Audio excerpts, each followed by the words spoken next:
Pra e përmende iftarit e dykoshme që nuk ka që kemi pas sofrat me bollok që kemi sot, por kreti kemi të mirat sot, prap syni, mendja kemi tek ajo. Çka po na bën që mos më hotë kënaqur me këtë gjithë nimet që na ka jap Zoti pothuajse çdo ditë me të mirat e tina që i kemi. Edhe unë e përjetoj me shqetësim, njëjtën gjë. Unë mbaj mend kom qenë i ri 7-18 vjeç, gati në përfundim të mësimeve të medresesë, kur vinte Ramazani, i ftoja nga 20 shok në iftar, në shtëpi. Edhe nëna ime, rahmet past, me pjesën e familjes, nuk nguronin, as nuk thonin, a i në mend të 20 vetë me mi pru për iftar në shtëpi.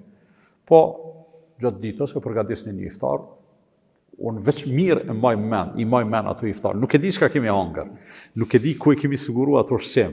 Në atë kohës kemi pas restorane, me thonë, me i çu musafirët atëherë, po edhe të kishim pas prapë mendoj se me i çu musafirët për iftar në shtëpi është shumë, skajshmërisht më e mirë. Pa krahasueshëm më e mirë se sa me i çu edhe në restoranin më të shtrejtë.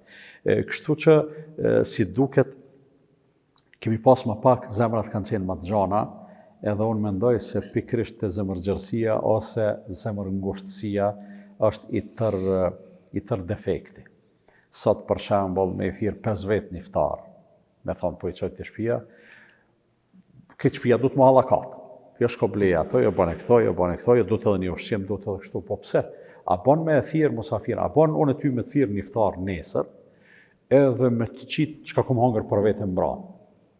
Pse duhet detyrimisht na me u harxhu, me u shpenzu, me u bë realist ata që jemi, me bë sikur jetojmë një jetë. Qysh me zyrtarizuar iftarin, do të thonë duhet të thonë patjetër. Me bë sa më të thjesht, jo sa më të thjesht, funit iftarës, njëri s'po tham me qitë që thënë tena bukelang, ama çashtu qysh han vetë ti me familjen tonë, pse mos me ja qitë edhe musafirit. Se është i pjesë e shoqënisë sonë që edhe po nguron me thirr iftar për shkak të kësaj, ose mirë, do të thonë sipas standardit që bëhet sot, ose nuk ka thjesht. Ose heq.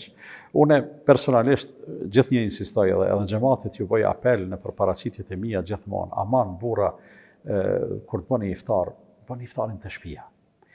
Po disa ankohen thonë, po kam dëshirë me i ftu 30 vete, s'kam vend shtëpi. Okej, ftoj 3 herë ka 10 vete.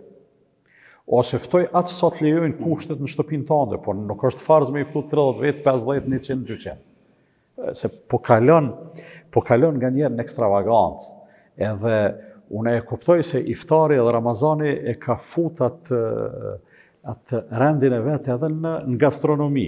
Tash njerëzit bojnë menyja të iftarit edhe oferta edhe kështu me radhë.